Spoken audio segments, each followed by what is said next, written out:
What's up, guys? We're going 3 for 3. So this video is going to be on the potential housing market and market crash overall. I know I posted a little bit about it on my story, but sometimes my stories get long and carried away because I get excited and I know not everyone has the time to watch it. So I decided to make a video about it. So here we go. First thing we're going to start off with is a baseline. So the baseline is really the whole premise behind this thing is really interest rates. Okay, so let's break this down. If you have a house for $450,000 and a house for $350,000, but the house for $450,000 is at a 30-year and 2%, and this one is at $350,000 30-year at 4%. This house up top is going to be a lot cheaper because it was at 2% interest rate versus the 4%. I don't know why I'm doing that. I'm not going to be all fancy like YouTubers and put it there, but should have just said it. I just tried to, anyways. So basically, if interest rates are lower, it allows asset prices to be higher, okay? Even cheaper in the long run, right? Because you're getting something more for less money today, okay? And that's in our benefit. So here's the thing. In 2017, there was a housing shortage, okay? This was causing prices to go up. Why? Because that's Econ 101. If there's less inventory, there's going to be more demand. Therefore, rent was higher, asset prices became higher, and because interest rates dropping, it just kept this perpetual problem going, okay? So to recap that first thing, the second baseline, there's already like 3 million plus shortage in America for houses. Because there was a shortage, there was more people trying to buy, there was less houses, caused houses to go up, therefore it caused rents to go up, and interest rates help these people that are trying to buy just be able to bid up the price because they really wanted a home. Then COVID came, and it really just accelerated this problem, okay? In the sense of, these people were chasing only this much houses, but now with COVID, we weren't really able to build more. We're not going to be able to lend more. This problem just perpetually gets bigger. There was mass unemployment, no rent being paid, back payments, mass evictions that are coming or piled up. Landlords need CapEx. You saw my video. We're going to have to spend at least $3K to get that rentable again. Plus, the rent that didn't pay, I need to have that on hand too because I still have a mortgage to pay. And it's hard to recoup lost rent, even with payback. So even if I wanted to, which I probably would, if somebody couldn't afford it, I would say, hey, pay me what you can now. Like if the rent was $1,000, I'd say, hey, pay me $400, $500 a month, the other $500. Once things get back to normal, we'll add $250 a month. It's still really, really hard to recoup that rent because people aren't going to stay in your rental forever.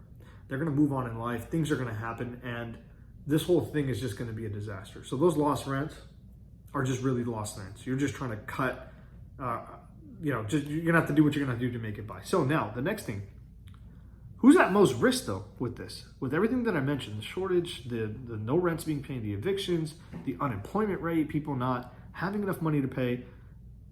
It's going to be the Bay Area, New York City, bigger areas. People can work from home and they don't want to pay higher rents.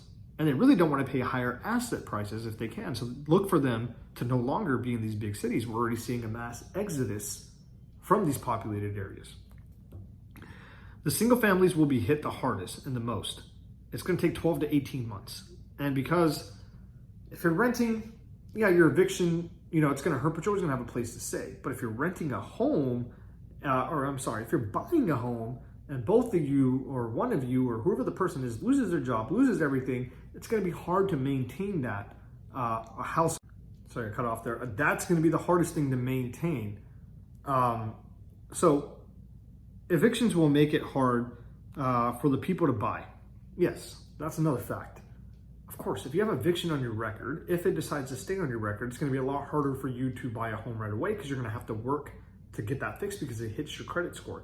Now, the caveat to this, or the opposite thing is they could say, hey, this is COVID, and we're not going to allow this eviction to go on someone's record, which if they do, probably going to be a right step for the masses. This is very extreme circumstance. So the video that I watched, I had this example. let's think of Dallas, Texas. Let's think of American Airlines. American Airlines is one of the biggest employers around in that area. If they lay off 20, 30,000 workers and 2 or 3,000 people in Dallas that work there get laid off, how would the people bounce back? Think of that from a macro level, and and the sacrifice and the effects it has. And think about that from that Dallas area. And think about that across the country and all the places, right? And that is really what's going to cause this downturn, because it's like a self-fulfilling prophecy, right? Because people start losing their jobs, you start having less money, then you can't pay certain bills, things start getting worse, then those companies have to lay people off, those companies are less likely to land, and you can see how this whole thing becomes a cycle until someone decides to spend, and then we'll be all right again, right? So that's really the con argument, right? So let's look at the pro argument, okay? There's still a shortage of houses. So therefore, asset prices could still remain high because there's still going to be bidding going on for those asset prices. People will still need to rent. Therefore, landlords are still going to be okay. People have more money saved because of COVID. You're not going out as much. You're not, spending on vacations. And overall, a lot of people already moved back home with their parents or consolidated, moved back home with their grandparents. Interest rates are low. And, explained that at the beginning of the video, about the $350,000, $450,000 home. And it could keep the prices high. We explained that too, right? Because there's more people bidding. It's cheaper. You could pay an extra $100,000 at 2%. And it'd be like the same thing as getting that house, $100,000 cheaper because you're paying 4%, right? And stimulus. We're going to have stimulus. That's going to help. We're going to have or keep extending enhanced unemployment. That's going to help. And then maybe because of those programs and because of a vaccine coming in, American Airlines, as an example, and companies like that across the United States don't decide to lay off as many people, and that can be saved. Those jobs could be saved so they can continue to spend in that local economy. And then home purchases plus interest rates means people placed out will still buy. Okay, basically, as long as interest rates stay low, which we know until 2023 they will, the people that are getting priced out will still be able to price in because they're willing to pay more because the interest rates are low, so they can still stay competitive. Okay, the big takeaway from 2020. Okay, the big takeaway from 2010. Sorry, I was trying to read my notes. I'm so sloppy. The big takeaway from 2010 was there's a shortage. And it's going to continue till 2030. So 2010 has started the shortage, and it wasn't as much because we had just got off the economic recession, and it was like, oh, there might be a shortage to grew until 2020. We know there's a shortage, and the shortage is expected to last until 2023. That's going to continue. That's going to be able to continue to keep bidding up and asset prices high. So you're not going to see houses really crash. And, I read a book called Capitalism by Thomas Piketty, and he predicted that, population is not going to decline until 2050. So even if we get, and that's a lot deeper because you talk about economy, and as the economy gets more advanced, they make less babies because it gets more educated. And look at Japan, for example. But basically, there's going to be a lot more people, a lot more growth, a lot more opportunities in the future. And also, honestly, for me, guys, deal is a deal. I've said it, 100 times. I'll keep saying it. If you can make 10% and you already baked in that possible downside, you're making money. You're making money. So I don't see that many people staying on the sidelines for long if we do have a collapse in prices. I don't know. This is just one of those things where, you can't be scared forever. You can't have fear forever. And this is advice I give to anyone that comes to me and says, oh, I'm about to buy a house. I'm like, hey, dude, first off, congrats for taking a step. That is a pretty big step. That's your piece of America. That's, home ownership is really, it's an awesome thing. It is. I get it. I saw when my dad was able to purchase his first home. He was, ear to ear, So it's one of those things where when you buy a home, you buy it when you're ready. Right? And there's no such thing as a perfect time. You're never going to have enough money saved. You're never going to have perfect family. You're going to buy it when you're ready. When it comes to rentals and investing or doing stocks, like following this page or whatever it is, you're going to do it when you're ready. Whenever it is that you know in your life that, hey man, it's time, I'm ready to take this risk, you're going to know it. And you just got to do your homework. You got to know the downside, because we all know the upside. We all see the millionaire driving the Ferrari and it's like, wow, I want to be rich. But before you just jump in there, you got to just learn the downside, learn your risk tolerance, and you'll be fine. You know, you can't wait forever. There's never, like, timing the market is impossible. We could literally go the next 10 years without another 10% drop, and you would have missed out on everything. Or it could be 10 days from now, things just take, you don't know.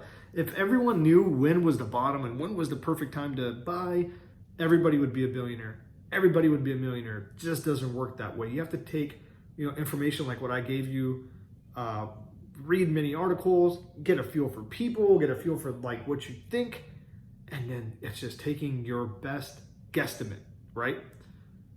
But to protect yourself, just try to do good deals. Shoot for that 10% return, 10 to 8% return. And I think you are building in a good margin of safety, and you'll be okay.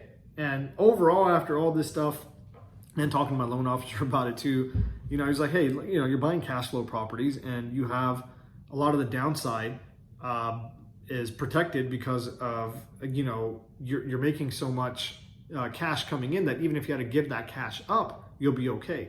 Because the truth of the matter is, nothing stays down forever, guys, and nothing goes up forever. There's always a middle. And there's nothing wrong with buying a little bit above the middle. And, of course, everybody wants it right here, and they want to sell it or really enjoy it when it's up here. But the truth of the matter is, majority of us are going to buy like this. And over the long run, it's just going to go like that. It's going to go up. It's going to go up to where it is. Ask a lot of people, ask your friends, ask your family members, people that bought in 2006, 2007, over the next 6 years, 10 years, they were like, oh my God, we're so upside down. Well, now they're more than even. They probably actually profited off of what they had, right? So do this, take this step when you're ready. That's my best advice. And looking at all this, I think we're gonna be all right. I mean, if we hurt, we hurt. That's why you don't blow your whole load in stocks. Save 20-30% in cash, 20% in cash, just so when something gets a little bit cheaper or a lot cheaper, you're like, bam, I bought it. The real wealth comes in waiting. It doesn't come in from jumping in or out. It comes with waiting. In real estate, it's the long game. So don't look, 2-3 years down the road. Look 10, 15, 20 years down the road, and it'll help you give a better perspective. Hey, I hope this video helped. If you enjoyed it, please share it with one friend. Help me grow the page. Love to hear from you guys in the comment section.